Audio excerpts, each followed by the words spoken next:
আসসালামু আলাইকুম প্রিয় ইবেক ইউজার ভাই সকল, আপনারা জানেন নতুন কিছু ভিডিও আমরা রেগুলার দিচ্ছি, কারণ হচ্ছে আমাদের অনেকগুলো ভিডিও জমা আছে যেগুলো এই কয়েকদিনে আমরা কাজ করেছি কিন্তু ভালো মতো সময় না পাওয়ার কারণে দেওয়া হয়নি। তার মধ্যে আমাদের মিরপুরে নতুন সার্ভিসিং সেন্টারটা ওপেন হওয়ার পর থেকে আমাদের কাজের চাপ আলহামদুলিল্লাহ অনেক বেশি। তো এই ব্যাটারিটা হয়েছে গিয়ে কাস্টমারের নষ্ট হয়ে গেছে, যার কারণে আমাদের এখানে নিয়ে আসা।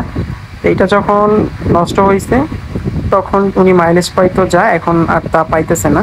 নষ্ট হওয়ার আগ পর্যন্ত ভালো একটা মাইলেজ পাইতো। তো এটা এখন কিন্তু একটা ফুল প্যাকিং করা আছে কোম্পানি থেকে, যেরকম প্যাকিং করা থাকে। আর এগুলোতে লেখা আছে 2600 mAh, আসলে 2600 mAh না, আমরা আরও কম এটা জানি। তো এইটা কিন্তু আমরা খুলে ফেলবো, খোলার পরে কিন্তু আর এরকম থাকবে না।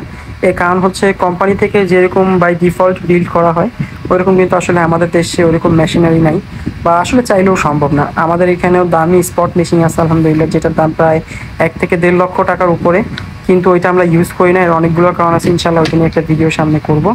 জানেন আপনাদেরকে যখনই বলি কিছু বলি যে পরে ওইটা নিয়ে ভিডিও করবো, আর অবশ্যই করে দেখাই, তো এটাও করবো ইনশাল্লাহ। তো এই বক্সের মধ্যে কিন্তু আসলে এই ব্যাটারিটা ছিল, আর এই ব্যাটারিটা হচ্ছে আপনার একটা 48 ভোল্টের ব্যাটারি।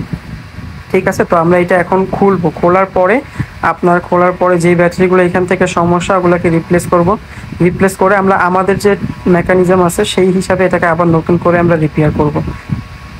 তো এইখানে আমরা হচ্ছে প্রথমত এটা খুলবো, প্রত্যেকটা ব্যাটারি খুলে ফেলে এটাকে আমরা লিটো কালারতে টেস্ট করব।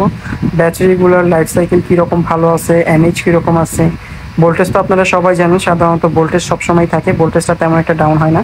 যেটা হয় সেটা হচ্ছে ব্যাটারির অ্যাম্পিয়ারটা লস্ট করে, এবং হচ্ছে ব্যাটারির লাইফ সাইকেল অনুযায়ী, ব্যাটারির কন্ডিশন অনুযায়ী ব্যাটারি আসলে আর চলবে কিনা এগুলো বুঝতে হয় আমাদের লিটো কালার টেস্টের পরে।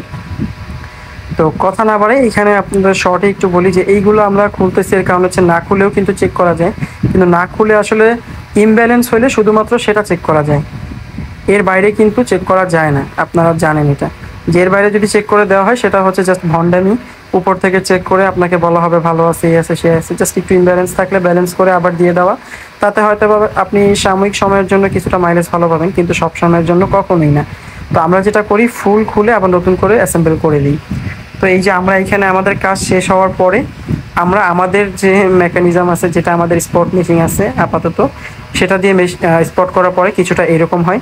দেখতে আগের মতো কখনোই হবে না, বাট আলহামদুলিল্লাহ আপনার তাতাল দিয়ে ঝালাই দেওয়ার থেকে অনেকটা ভালো। এটা বিএমএস ওনার আগে যেটা ছিল সেটাই লাগানো হয়েছে, এখন আলহামদুলিল্লাহ এটা পুরোপুরি ওকে চলার মতো।